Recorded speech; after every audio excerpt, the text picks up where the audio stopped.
අද අපි සාමාන්‍ය දරු ප්‍රසූතියක වාසි බලමු. සිසේරියන් සැත්කම මෙන් නොව මව ඊතා ඉක්මනින් යථා තත්ත්වයට පත් වෙනවා. රෝහල් ගත කළ යුතු කාලය අඩු වෙනවා. හොඳ මානසික මට්ටමක් මෙන්ම මාතෘ මරණ සංඛ්‍යාව අවමයි. දරුවා හා මව අතර හිතකර බැක්ටීරියා මගින් ප්‍රතිශක්තිකරණය වැඩි වෙනවා. උපත් මාර්ගය දිගේ පහළට ගමන් කිරීම නිසා පෙනහළු වල වතුර ඉවත් වෙන්නේ උදව්වක්. මව්කිරි දීමට හොඳ ආරම්භයක් ලබා ගන්නත් පුළුවන්. ඊළඟ දරු ප්‍රසූතියට පහසුවක් වගේම රුධිර වහනයත් අඩුයි. එමෙන්ම එපිස් කැපුමක් දැමුවහොත් මෘදු සබන් වර්ගයක් යොදා වතුරෙන් සෝදලා හොඳින් පිස වියලිව තබා ගන්නත් අමතක කරන්න එපා.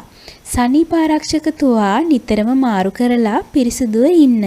නමුත් අධික රුධිර වහනයක්, යටිබඩේ අධික කැක්කුමක්, හුස්ම ගැනීමේ අපහසුාවක්, විශාල කැට ලෙස රුධිරය පිට වෙනවා නම්, ඒ වගේම රුධිරය දුගන්ධ මෙන්ම සැරව සහිත නම්, පාචනය වීම, උණ, සැරව ගෙඩියක් ඇතිවීම, වැහුම් ගැලවීම, දරුවා ප්‍රතික්ෂේප කිරීම, බියක් දැනෙනවා නම් වහාම වෛද්‍යවරයා මුණ ගැසීමට මව යොමු කළ යුතුයි.